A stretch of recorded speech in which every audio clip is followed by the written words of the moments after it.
Welcome to our international guests. I first met Sapna through FICCI. Most ladies in FICCI are smart, suave, sophisticated, women of substance and independent. But impressed me most, the S which impressed me most about Sapna was her Sanskriti, Bharatiya Sanskriti. She is very much into our Indian culture and heritage. And her journey started after her marriage. She got married at a very young age, so she could not complete her college. She was in Xavier's College. And I think in our generation, that time, our parents' focus was only to get us married. I remember even my father was very keen the minute I joined first year that, get her married. But thank God they didn't find a suitable boy, so I could complete my college. But not Sapna. She has been living in a joint family for so many years, but marriage did not deter her. In 1994, she had a most traumatic experience where she and her family were held at gunpoint. She managed to save 15 members of her family. Her actions were highly applauded and her bravery was highlighted in the newspapers. But this experience left her in extreme pain and depression. She sought solace in her scriptures, and with the guidance of able gurus, she soon pursued her studies of the Vedas, Upanishads, and the Bhagavad Gita. The student soon became a master, and now she has become a thought leader, an Indic cultural revivalist of our ancient heritage, and a powerful speaker. She is also the author of a self-help, non-fiction Amazon bestseller book, Unleash the Shakti Within. Her talks on our glorious Vedic heritage have been highly inspirational and motivational. She's a successful entrepreneur for the last 30 years, specializing in our favorite, jewelry. We all love jewelry. Redo Jewelry is the brand, and they restore, renew, and redesign your old jewelry, making a beautiful piece even more beautiful. She is saddened by the fact that the younger generation is drifting towards Western wear and forgetting the glorious sari. She has created a group, India Sari Challenge, on Facebook to encourage our Bharatiya Naris to wear saris. This group also has over 25,000 members. She's also the founder of Devditi Foundation, a well-known socio-cultural organization to empower urban women through various online and offline activities. Her motto has been to be a role model, lead by example. So I'm very, very happy and proud to present Sapna, and we look forward to a very interesting and exciting lecture. Thank you. Thank you, Lata. Thank you for the kind words. Thank you. I highly appreciate whatever you've said. Some true, some a little. 1 second. Yeah. Okay. I'm just going to put my mic on. All true, all true. I'm just going to put my mic on. I will not be able to hear you guys. And you'll have to probably give me some kind of a sign if you want to get something across to me. All right. I'm going to mute everybody, and Sapna ji, you please then unmute yourself. Okay. Okay, so here we go, women. Such beautiful ladies across the spectrum I'm getting to see on my screen. And today I'm going to take you on a roller coaster ride, and where we will go through the colonial period, and then we will go the pre-colonial period, and then we will come to what we are right now and how it will all fit in together seamlessly. You will see at the end of the presentation. It's going to be around a 45-minute presentation, and I'll have about 5 to 10 minutes if at all you have any questions to ask, and we'll do the needful then. Yeah. All right. So since times immemorial, people have been wanting to come to India. People have been hearing about this glorious land called India with ancient riches, untold riches, and an ancient glorious heritage, and people all over the world. So now in 1493, we had a papal bull, and in that papal bull, there was this doctrine of discovery given out. And in that doctrine of discovery, it was said that Spain and Portugal can divide between themselves, and whichever the land they discover will be theirs. All right. So the era is 1493. There's been a papal bull, and there is this doctrine of discovery. Christopher Columbus is out to set out to find what? Even in 1493, the term India was there. He is set out to find India. Now that is another story, that he happens to go 8 to 10,000 miles away from India. And in the process, he discovers America. Yes, you got it right. He was out to discover India, but he veered that side and he discovered America. And so between Spain and Portugal, and so there was a long list of people who've been wanting to come to our shores for those untold riches, for that culture, for that spirituality, for that which fascinated them. But then after a succession of people who've been wanting to come here, we had the English. And they came and they colonized us. Now, when I talk about a colony, what does it mean? And when I talk about discovery, what does it mean? Does it mean that before discovery, we did not exist? Does it mean that before discovery, America was not? Or does it mean before discovery, we were not? We were. And we've been a long ancient civilization. But how this ancient civilization of ours has come across is what we are here to see. So I'm going to now start my screen share, and within this screen share, I've built this entire journey, and it's a beautiful visual journey. And that journey will take you across the spectrum I just mentioned. So just give me once I share my screen, ladies, just let me know that it's visible. Is my screen visible? All right. Okay. Yes. So Vedic footprints across the world. Yeah. And when we say, I've just spoken about this doctrine of discovery, and before I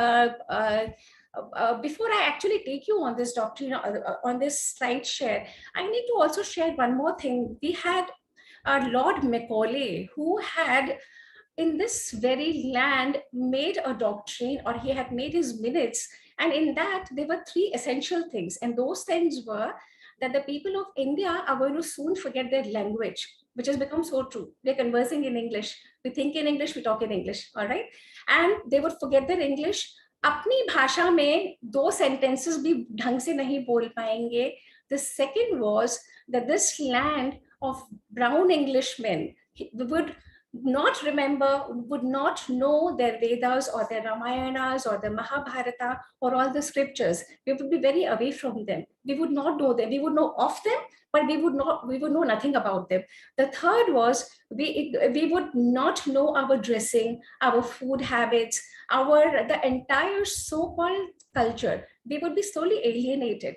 See, when you talk about it from their point of view, a small nation, had to colonize and rule this huge nation. So they had to do it with their own parameters. So that's the parameters that they set out to do. But within those parameters, what happened? An entire generations of us Indians have gotten extremely away from our own culture, from our own roots, from our own Indic identity. And this is what we're here to now capture. This is what we are here to first understand what it was all about. And from there on, take pride in it, and then grab it with both our hands and then move in a different direction. I'm going to share the screen again. Give me a second. Okay, so this was the Macaulay minutes that I just spoke about, and we've already done that. Give me a second again. Okay, now this was what India looked like in the times when the British was here. This is a map of British India. As you can see, how smaller we've become from that time. Okay. And I've also spoken about this, that we've been the longest ancient indigenous civilization in the world. And most of the ancient civilizations are now in museums. We are the only one which is existing, which is alive, and which is kicking. Okay. And this is what the Vedic culture was all about. What are Vedas? Now, Vedas are the oldest texts known to humankind, and they have poems. They have hymns in them, which are dedicated towards nature. So our rishis of yore, our scientists of yore, in their wisdom, intuited certain hymns, and that were given out to please the gods, so that the gods could favor us. And this was an arrangement made between the human being and the god. So what happens was, as I just said, the entire history which was told to us, we were told that we are Aryans. We were told that we've come from somewhere else. We were told that this land called India does not belong to us. This Bharatvarsh, it does not belong to us. But apparently, when you go back to your texts, when you go back to the Ramayana or the Mahabharata, and then you read the entire history, and then you're awestruck. We were also told that this is a civilization which never attacked anyone, which has never gone out and colonized or captured. But that's not true. Arjuna in the Mahabharata had actually gone out. Arjuna had gone to many, many lands the world over, and he had made those kings the vassals, and he had made them, and they used to collect taxes, and this is how they would be able to do all the Ashwamedha Yagya and the Rajasuya Yagya. Similarly, in the Ramayana times, when Rama's coronation is being held, or when Dashratha wants to appoint Rama as his successor, the entire world over, we had kings coming and giving gifts to our own people, to our own kings. So in the Ramayana and the Mahabharata, we see that all the rivers mentioned from that time are still there. We see that all the territories mentioned in the 1 second. My screen is not somehow working. Okay, so all the territories mentioned, all the people mentioned in the Ramayana, and the Vedas are the oldest text in the mankind of mankind. The Ramayana and the Mahabharata are again the oldest text, the oldest poem, one of the oldest poems in the world, and all the names mentioned in the Ramayana still exist. We have Saurashtra, we have Gujarat, we have Kerala. We have the point that I'm trying to drive across is whatever is mentioned in our text is still existing. Same goes for the rivers. The rivers that way to are still here. Gange cha Yamune chaiva Godavari Saraswati Narmade Sindhu Kaveri Jalesmin Sannidhim Kuru. That means there is Ganga, there is Yamuna, Godavari is still flowing. Saraswati is this lost river called the Saraswati, has been identified by scientists from the NASA. There's a whole body of research done on it. So they've identified the ancient map of Saraswati. They've identified the river. We have the Narmada, we have the Sindhu, we have the Kaveri. We have all the rivers, all the geographical rivers of the ancient times are still here. All the ancient lands are still there. Now, you know, why was India known for? Why did people the world over want to come to India? Why was India known as a Sone ki Chidiya? Because we were a very prosperous nation. We were so prosperous, and we were prosperous when the Europe was not. We've been prosperous since that time. Europeans have been covered in ice ages. Yeah. So when the ice has been on this side of the entire hemisphere, India was, and we had trade routes established. We were the foremost in astronomy. We were the foremost in navigation. We were the foremost in boat building skills, in astrology, in trading. And like, this is the map. If you all can see, let me just highlight my cursor. And this is what the trade routes were then. So when I talk about the Vedic footprints the world over, this is what you're going to see. You're going to see our footprints in Baghdad, in Persia, in Arabia. You're going to see our footprints in Africa. You're going to see our footprints in China. You're going to see our footprints in South America, in Denmark, in Britain. This is what it's going to do. It's going to like open your vision. Oh my God. This is what Vedic footprints have been, because we were the earliest. Please mute. Okay. Get shut.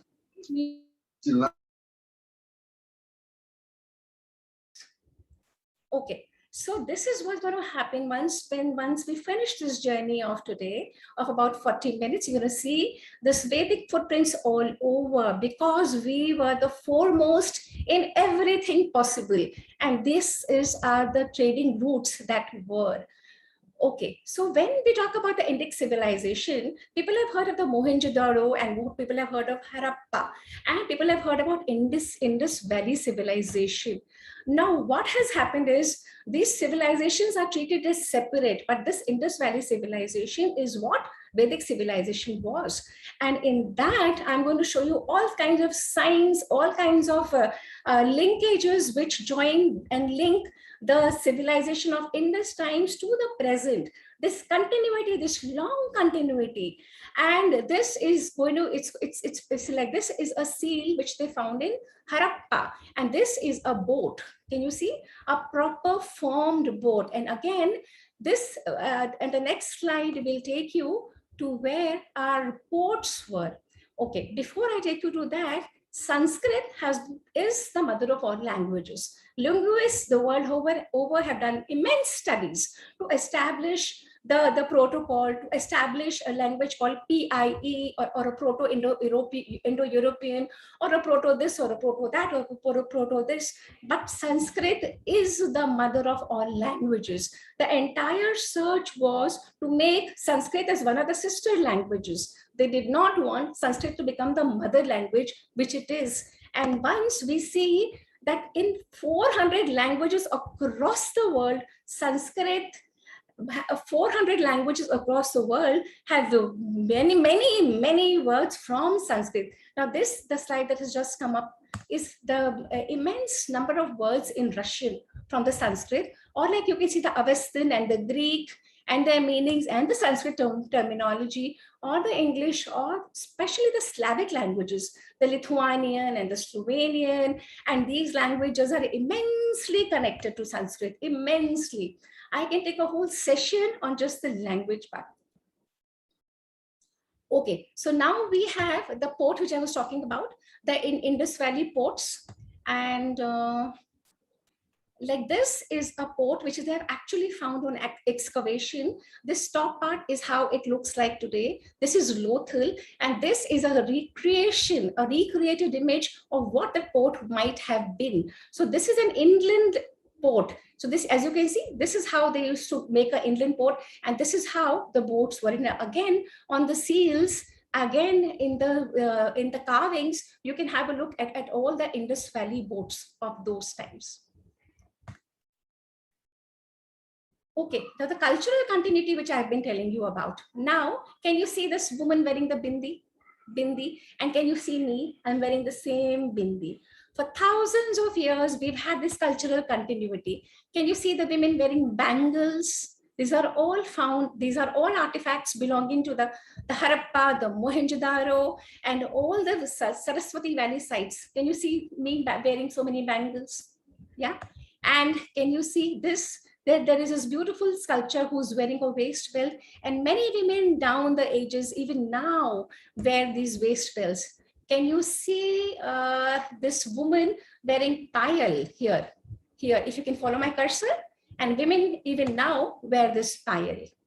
Okay, and can you see this? This is the seal that they have found out. They have found many seals of, this is Lord Pashupatinath. Shivji bhi इन्हीं का एक रूप है, and he is the lord of all the animals, and we still pray to this figure. We still pray to this god. And this is a goddess. This is goddess Durga. ये tiger है और ये goddess Durga है, और हम इनकी अब भी पूजा करते हैं. And this is swastikas which are found the world over. All these are artifacts found in the Mohenjo-daro and the Harappa and all the Saraswati Valley civilization sites. This is a yoga mudra of Namaste, which has become very popular. And these are the bathing ghats. Now these bathing ghats are again of Harappa and Mohenjo-daro. And can you see how thousands of years ago, how well developed and how scientifically and how the beauty of it. And these are the Vedic Havan Kundas. हम आज भी पूजा इसी पद्धति से करते हैं. ये हमारा हवन सामग्री अभी भी रखी हुई है वहां पे for those many centuries. And this is how the Havan Kundas are. So the point I'm trying to establish is the long indigenous cultural continuity of our civilization from that times to now. The rest of the ancient civilizations have ended up in museums. There is Rome, but there is no Roman civilization. There is Greece, but there is no Greek civilization. There is Iraq and Iran and Syria, but there's no Mesopotamian civilization.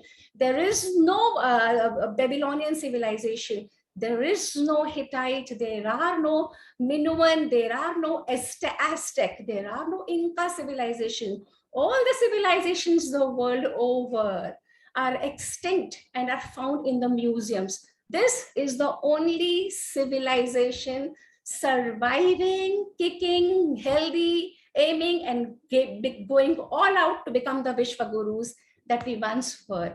So now I'm going to take you towards what was at the east of us, where I keep telling you, you will see signs the world over. And in Indonesia, if you see, the emblem of Indonesia is a Garuda, and it is Sanskrit mein likha hai Bhinnek Tungala Ika. Central Java ka emblem hai Shakti Bhakti Praja. In one of the provinces, the emblem is Yogyakarta. In another province, the emblem is Dharma Bijaksena Kshama. So these are all derived from India, from this Bharatvarsha. All the gods in Thailand come from us, come from here. Okay. So the next I take you to is in Cambodia. The footprints of our footprints in Cambodia are all over. Cambodia used to be called Cambodia. The land called Cambodia is in the Mahabharata, it is in the Ramayana, it is mentioned in the various Puranas, and we have all sorts of cultural affinity, cultural continuity with the Cambodians, to the extent that their 9 devas come from us. This is the Surya on a chariot, this is the Chandramoon, this is Shiva on a bull, this is Varuna on a crocodile, Indra on an elephant, Kubera on a horse. हमारे यहाँ हर god का अपना एक वाहन होता है. Like we drive in our own cars, or we have other vehicles. Similarly, our gods all have a vehicle which is unique to them. So this is Rahu on a cloud and Ketu on a lion. So this is our footprints in Cambodia. Okay.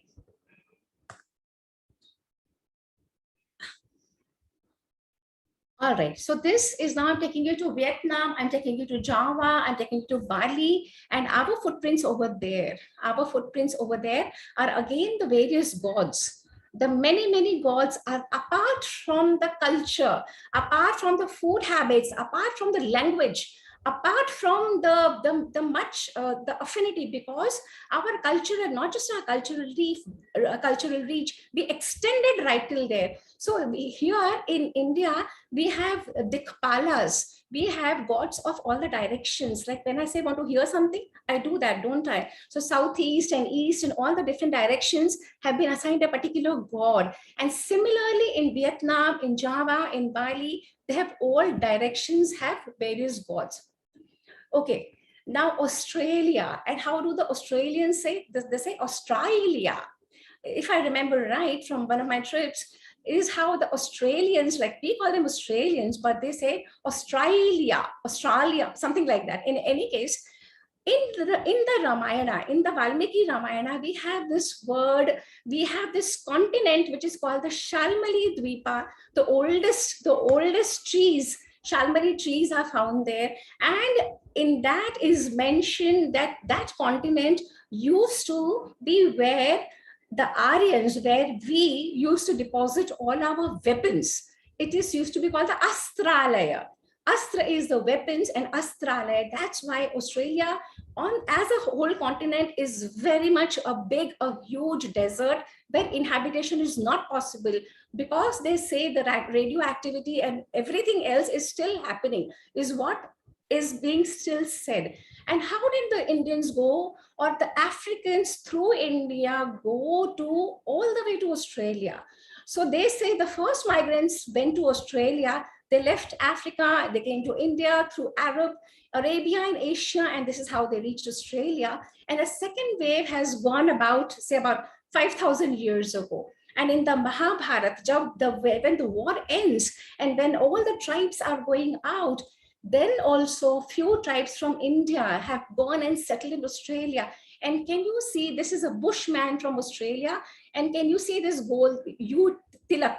A tilak with a U, which most Indians would know, which our Brahmins and our Pandits wear. This is a U tilak. तिलक है जो you करके है पहनते हैं. छापा, it's called चंदन का तिलक. They put it over there. Okay, so our footprints in New Zealand, Queensland, in Australia again. And what are these? Now, this is what they have found. They have found this in their excavation. They're finding this wherever they dig, wherever they want to make new things, wherever things are happening. These, ye sari nikal rahi hai andar se. So this is a god they have discovered. This is our Ganesha. They have discovered in a Jimpi. And this they call the Jimpi ape. This is our Hanumanji. This is a statue of our goddess Durga. She's in a Padmasana position. And all these have been found in the Gympie Islands, in New Zealand, in Queensland, and Australia. All right. So after that, I'm taking you to a tour on Peru. In South America, there is a huge footprint. In South America, in many separate countries, because now they are separate countries. Earlier, it was one whole big mass, and we see huge. The kind of footprints there, now this is astonishing. This is a huge petroglyph, it's called a geoglyph. If you can see this sea over here, and if you can visualize this is what they call it. They call it the Paracas Trident. But once if you go there and you ask the locals what is this, they do not know. But in our Valmiki Ramayana, there are sutras which mention what this is. In the Valmiki Ramayana, in one of the kandas, in one of the chapters, there is this Tridasheshwaraha. There is this Trishira. They call it the Trishira Kanchana, on a golden mountain.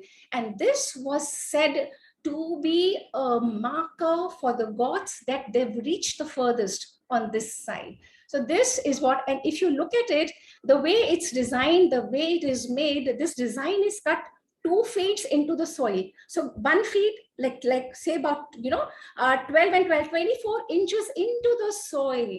And for thousands of years, it stayed just like that. And if you can follow my cursor again, this is a Vedika. This is a Vedi Bhumi. This a rectangular Bhumi, and this again is mentioned in the Valmiki Ramayana verse. Jata Rupamai Divya Virajita Sa Vedika. Tasya Koti Divam Sprishta Shata Yojanam Ayata. This means that this is so huge that from hundreds of miles into the sea, this mountain and this Trishira Kanchana is still visible. It is so huge, this geoglyph. The locals do not know, but our Valmiki Ramayana knows what it was. And this is our footprint in Peru. Okay, something to like what is happening in Peru, the Nazca lines, something similar is in India.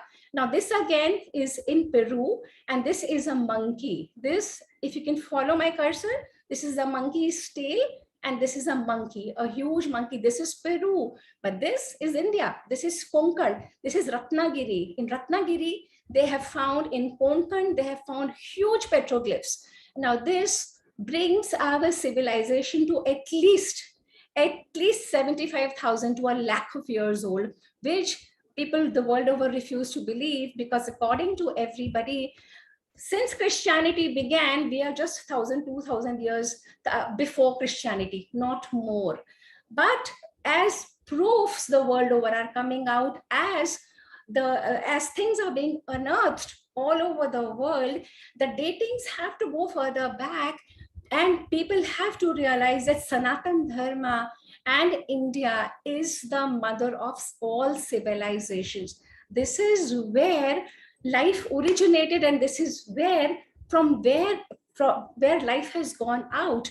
This is an out of India theory, not an Aryan invasion where people are coming into India and bringing the culture here. No, this fascinating culture has to be indigenous. Now this again is footprints in Peru. In Peru, people who know Hanuman will know that this is Hanuman. One doesn't even have to say anything because it is Hanuman. And again in Peru, they are finding all these Ved bhumis. इतनी बड़ी बड़ी वेद भूमि, वेद जहाँ पे यज्ञ होते हैं, is all in Peru. And they have also found these jars or these urns which have our typical swastika sign.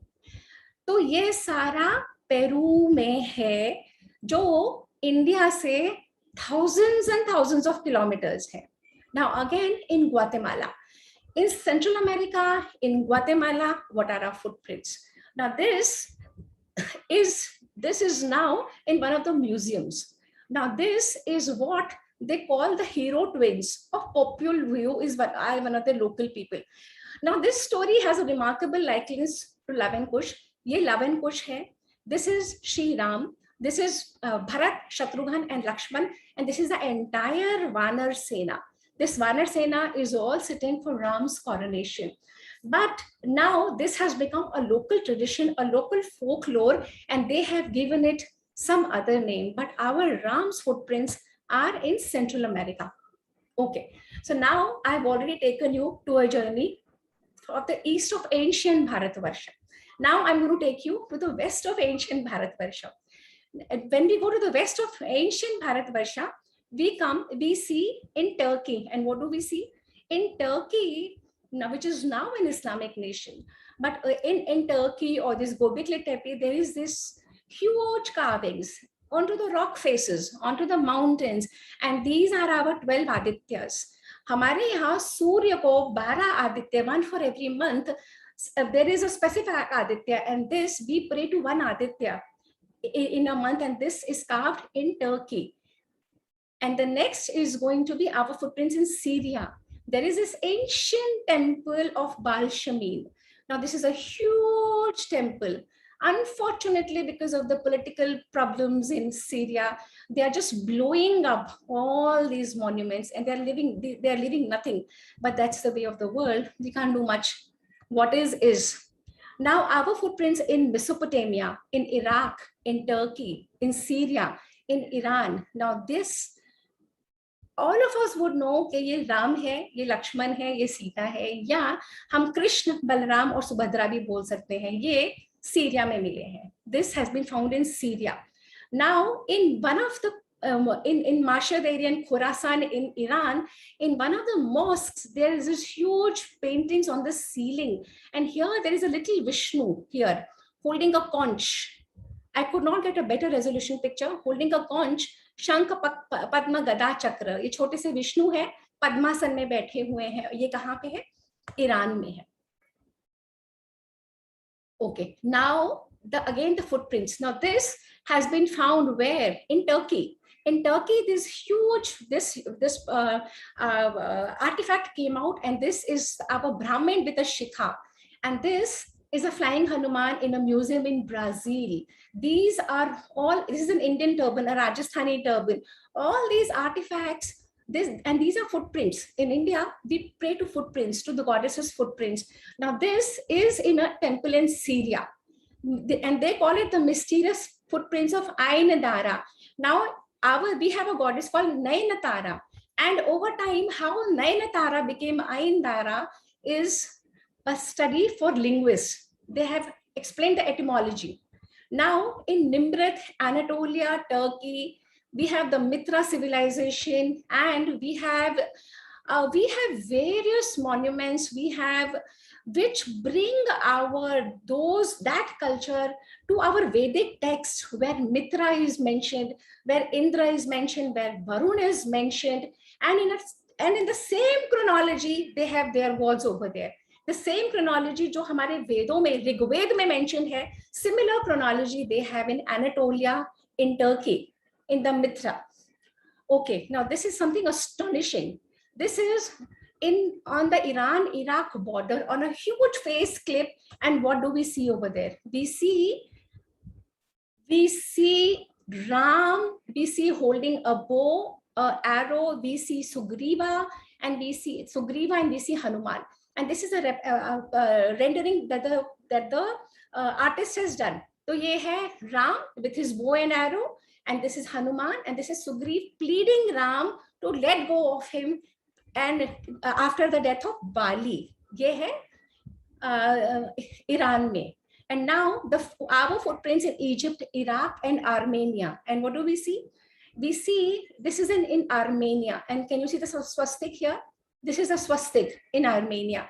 This was a tile that they discovered where? They discovered in Egypt. And in Egypt, can you see this is Ram holding a bow and arrow, Sita and Lakshman. And there they call him Amun-Ra, Khonsu, and Mut, who's the wife of Amun. And again, this is again the same gods linking our Vedic civilization to the Egyptian civilization. Okay, so and now Denmark. And how did we end up in Denmark too? We will be in Britain too. I'm going to take you there as well. Now, this is something that this is a world famous, what do they call it? They call it the cauldron. They call it the Gundestrup. I don't know if I'm pronouncing it right, but they call it the Gundestrup cauldron. It is supposed perhaps the world's most famous silver bowl. अब उसमें इनको क्या मिला है? इसमें इनको मिला है, they have found Gajalakshmi. They have found a Lakshmi kind of figure, and they have found 2 elephants which are standing. And in Denmark, they've never had elephants. Believe me, they don't even know what an elephant is all about. And then they have found a god looking like a Shiva who's holding serpents. And they have found वही Pashupati Nath की तरह, which we saw in the Indus Valley civilization. They have found that. And in Germany, what else they find? In Germany, they have found half man, half lion figure. And हमारे जो नरसिंह अवतार हैं, that is a half man, half lion figure. I'm taking you very quickly because it's a huge body of work that I've accumulated. Okay, now this is a Bath in Britain. Bath is one of the most famous sites of Britain where most tourists go. And in Bath in Britain, there are many, many figures drawn. Again, this is from Denmark, the Celtic connection. Can you see the sun? And there is a story in our Rig Veda, how Indra stole the wheel of sun god Surya, how he got annoyed, and what all happened next. And that is also mentioned in the Celtic lores of Denmark. So in England, in Celtic lores in Denmark are our civilizations, are the footprints of our civilization. Now, again, I'm taking you to Iran. In Iran, there is a huge Mount Chakravan. Mount Chakravan is mentioned in the Ramayana, or in Iran, they call it the Firuzabad. It's called the city now called the Firuzabad. Earlier, it was Shahre-Gaur, and this is made in. It's a big, huge thing. And in that, in the 4 quadrangles, they have the gate of Ardashir in the south, the Mithra in the east. The Mithra god is mentioned in our Rig Vedas, and Behram and Hormuz. So the Indo-Iranian, the Persians.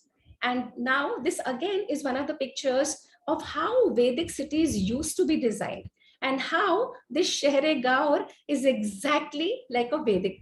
Afghanistan, I don't need to go much into, because Afghanistan, mainly people we know about 150 years ago, it was India, and it was Afghanistan, which became Afghanistan. And our in the Mahabharat, our Kunti and our Madri, they all come from this area. So again, in Afghanistan, they are finding all sorts of, like this Ganesha was found, there's this huge temples, the Bamia Buddhas, there's a lot of destruction happening in that area. In Lebanon, what our civilization says, now this is again a huge door. Can you see, if you can see follow the human being over here? So can you see the scale of this huge complex? Is just like our Indian temple. And यहाँ पे शेर के मुंह बने हुए हैं, lotuses हैं. So children in Lebanon schools are taught that Indian craftsmen, Indian elephant sculptors and yogis came to construct that, but Indians don't know about it. And similarly, there are lotus flowers which are hanging. So basically, this brings our civilization in Lebanon. And this is astonishing. This is Petra, Jordan, and Bharatvarsha. Now, if I were to ask you which is India and which is Petra, you wouldn't know. Even I get confused. Is this India or this is Petra? Or this is Petra or this is India? Well, this is the Ajanta caves in India, and this is in Petra. This is in Petra, and wahi pe there are in Ramayan ka Ram ka footprints hai, and there is this Jabal Ram. The entire mountain is called Jabal Ram, and there are many Ramayan ka lores in that area. Many lores. This is the Jabal Ram. They call it the peak. This is again a deity in Padmasan posture, found in one of the temples. These are again the elephant, that elephant tusks, if you can see. And these are the lotuses which are never found in the desert areas, which are Indian, of our origin. And we have that 3 female deities, Al-Uzza, Alat, and Manat, and Dushra, which will be in the next slide, are all Vedic goddesses. The temple of Dusaras. Now this again is shocking, but you would not know which is India, you would not know which is Petra. You would not know this is in Petra. This is a Shivling in Petra, and they call it something else. It'll come in the next slide. They call it a bitail, like how we call it a linga. A linga does not mean a phallic organ. A linga is a symbol for that divine. Now they call it a Bethil or a Bitail. I don't know what exactly it's called, but now this is Petra and this is Hampi, Karnataka. Okay, in Palmyra, in Syria, there are huge temples, huge, big buildings, and this is what they have found in Palmyra in Syria. This is exactly like what our Devi Durga, who rides the tiger, who rides the tiger is. Okay, now Encyclopedia Britannica mentions Etruria and Etruscan were civilizations which were in the northern of Italy, which was known as Etruria at that time. Now in that Etruria, in that region, shivlings have been excavated, and this is the wall, the paintings on the walls that they have found out. To the extent that it is said that Rome was established by Ram, this is who we pray to even now after centuries. And this is what was painted in the famous Campana plaque from Caria, 50 kilometers away from Rome. There are many excavated houses which have paintings based on the Ramayana. Huge houses, huge paintings, and there are many artifacts. This again is a Ram figures. Can you see? These are again paintings in the houses in Rome, in ancient Italian homes which have been excavated. The Dashratha legend, this is Dashrath, and these are 2 of his wives. When they could not have a baby, they had gone for a havan, and this is the medicine that was given to them.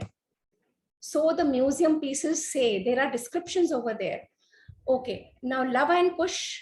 Now these are again paintings which are found in Italian homes. This is our Lava and Kush after the Ashwamedha Yagya. Now this, the people, we are in Devditi, we are doing the Valmiki Ramayan, and this is Bali, this is Sugriva, this is Tara. They're all Vanaras with their tails. And these are all artifacts that are found in Rome at the moment. Now this is again in Italy. This is right now in the Louvre Museum. In the Louvre Museum, and this, can you see this artifact here? This is our Indian temple, and this is a Shivling. And similar Shivling with the snake is here, but they tell us it's not a Shivling. Can you imagine? They tell us it's not a Shivling. If you can see this, this is the bull, the Nandi. You can follow this. This is a Nandi face. This is the Shiv and the Parvati, like how Shiv and the Parvati are sitting, but this is dressed for Western time, Western location. And now this again is the moon, how Shiva always has the moon on his forehead. Ladies, let me know if you're getting bored. I can stop whenever you want me to. Now this is the goddess ICC of Egypt, Greek, Romans. You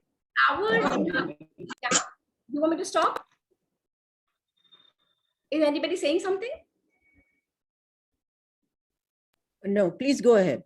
Okay, all right. Now this, 1 second, let me just get back my slide, the previous one. How do I get that? 1 second. Okay, so now this slide is this is our goddess Durga who rides tiger.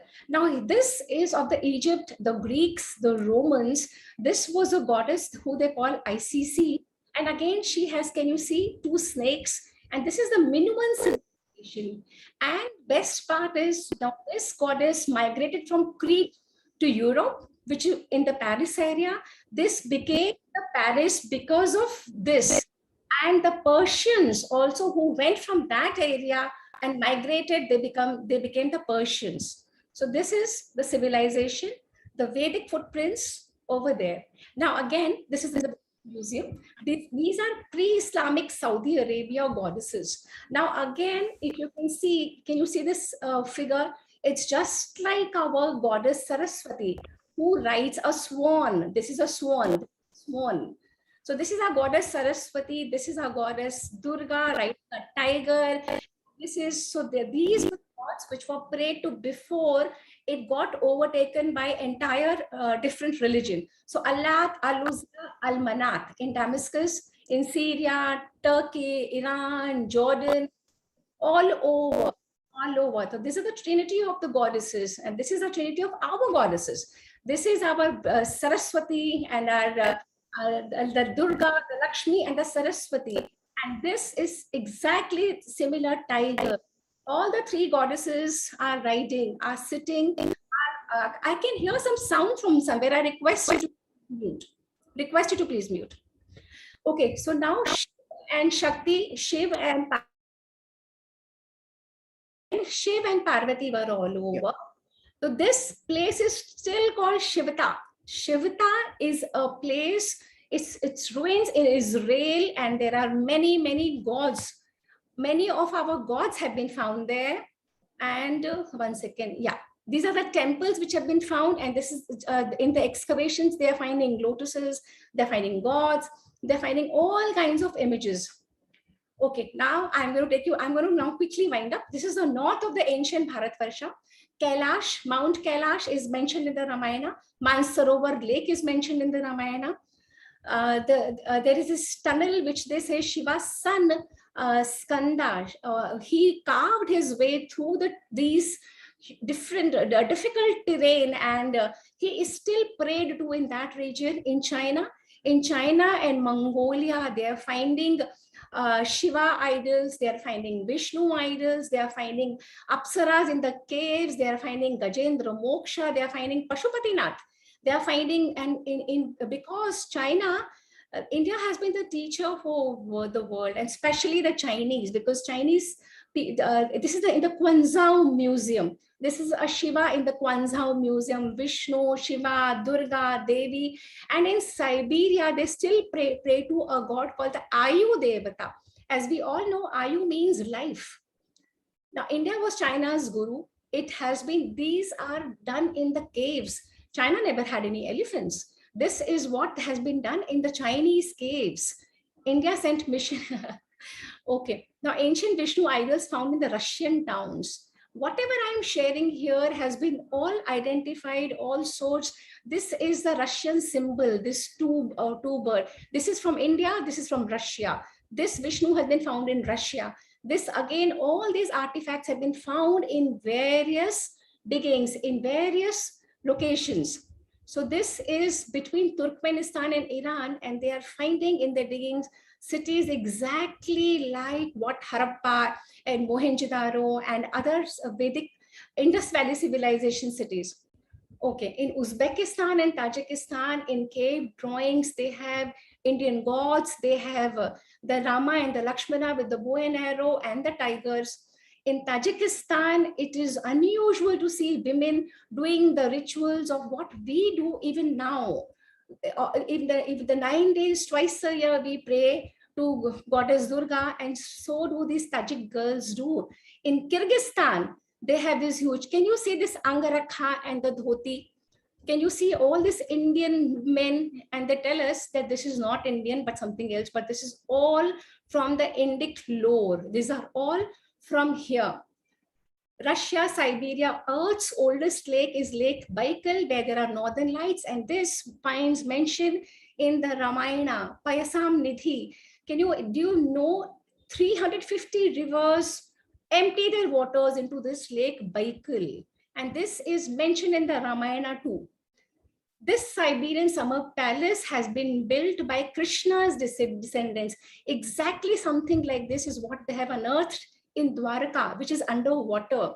In Dwarka, Krishna built this city, and this has been a image rendered.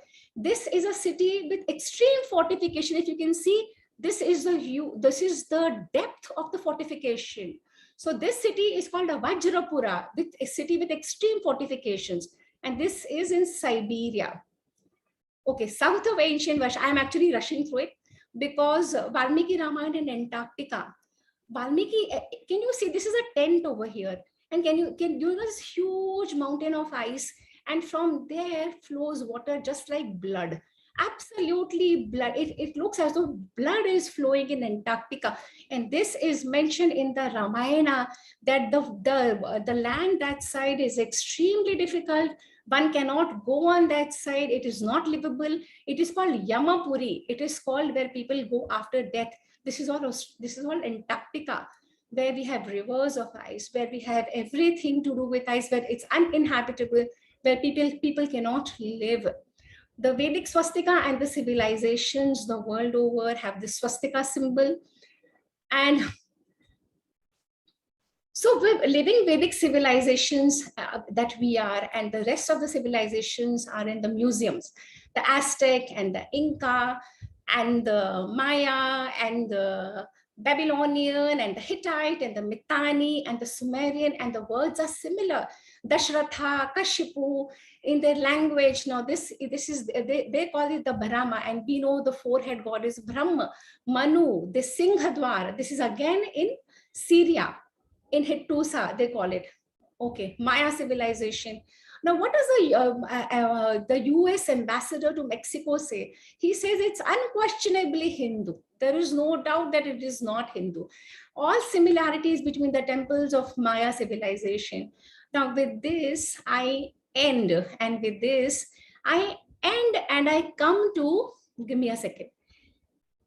With this, I end. And when I say, the responsibility begins now, because if you know that you are a world leader, if you know that you've been the Vishwa Guru, if you know that if you embrace your Vedic past, and you know that what you've given to the world, you've given entire culture, knowledge, astronomy, you've taught the world oneness, you've never fought with the world that way, you've embraced all cultures, you have known that one, and there are expressions are many, and out of that many expressions, there's oneness. So, but then there's responsibility. Then there's responsibility to conduct yourself in that manner. There's responsibility to go back to your Mahabharata, to go back to your Ramayana. There's responsibility to become the Vishwa Guru that you once were, to go back to your primary text, to learn, to follow that conduct in your daily lives, and then give it out to your next generations and become the role models. So with this, I end my presentation, and I open the floor for any question if you may have, or if I have already exceeded my time, I just have to rush through the whole presentation. Yes, the floor is open. Maggie, can I say something? For sure. Ashima. Yeah, very nice talk and very stunning also. तो जब आपने ये topic दिया तो एक दो चीजें मुझे भी थोड़ी समझ आई, जैसे एटॉमिक एनर्जी, जब फर्स्ट टाइम एटम बॉम्ब हमने फाइंड आउट किया अमेरिका में, तो उनको लगा कि this is already described in Upanishad, and Rama's all weapons were more dangerous than the atom bombs. And again, I have heard that Bangkok, the capital of Thailand was Ayodhya. It's named after Ayodhya. So, and, Ashima, if I may, this is a topic for another day. So let's take up the topics which are relevant to the talk today. And because that's the entire topic is a separate topic. We should do it another day. Okay. That's my request. Yeah. I'm going to invite Vijay Thadani ji. Please ask your question. Hello. Very nice evening to everyone. Vijay Thadani this side. Sapnaji, you have given us a fantastic insight on Vedic civilization everywhere, in all around the world. You forgot to mention that during the Chol Kingdom, ice was imported from Canada, Hudson's Bay. And there's a plaque there that says that we were trading with the Americas something like 800 to 1,000 years back, which is prior to this fellow coming to Magellan, was it, who came to India. And the Magellan actually followed one of our Gujarati traders. And in his diary, he has mentioned that his own boat is 1/4 of the size of the Indian boat. Yes. Yes, it is. Yes. Thank you. It's a comment. Yes. And I want to thank you for providing me with this extra information, which I did not have. And I would like to have this has been recorded. I would like to have a recording, please. Sure. For sure. Yes. Do we have any other question? Anju, Pankaj, you had raised your hand. Just wanted to admire the topic today she picked up, as others are saying. We just wanted to add one thing only, that what Ashima mentioned at Thailand, there's a place called Karabi, where a Linga Puja was there. We were just drove there to the sea in which there were lingas. So this is true. And one more, this Gandhar. Gandhar actually was a Gandhar, where the Gandhari came from. Am I right, Sapnadi? Absolutely. Gandhar. Yeah. Madri also came from Madhya Pradesh. So we have the Ramayana and the Mahabharata actually bring the geography together. So Ramayana and Mahabharata are the itihas of our land. Itihasa. That's how it happened. But unfortunately, the colonizers told us that this is all mythology. It is not mythology. This is what they wanted to do to get us away from our own glorious past, so that the connection is severed. And we do not have, but this is what we have to now do. We have to now gather ourselves together and go to our past and connect ourselves to our present and build a great future. That's all our jobs now. We all have to do that. Anybody else? Oh, okay. I don't think we have any more questions. Actually, one more thing I want to tell. Only you have a question to ask, please, to Sapnaji. Yeah, I want to ask that Please. is it right or wrong? Go ahead.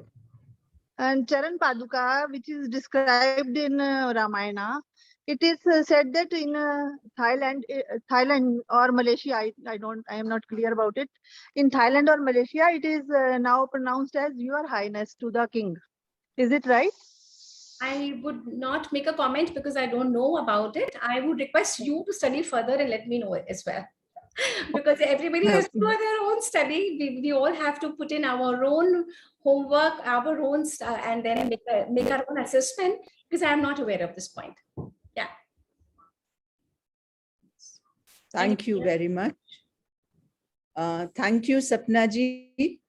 The journey that you have taken us, highlighting the Vedic footprints across the globe, right from Australia, New Zealand, Cambodia, Java, Thailand, on the eastern side, and all the way to South America, Peru, the West Asia, the Central Asia, so on and so forth. You have also effortlessly highlighted the cultural continuity in Indian culture and heritage, probably the only living ancient civilization, and it is seen through probably their worship rituals, the costume, the jewelry, and of course, foremost, the knowledge system. You've also highlighted the importance of Sanskrit language, how most of the world languages have their origin based in Sanskrit.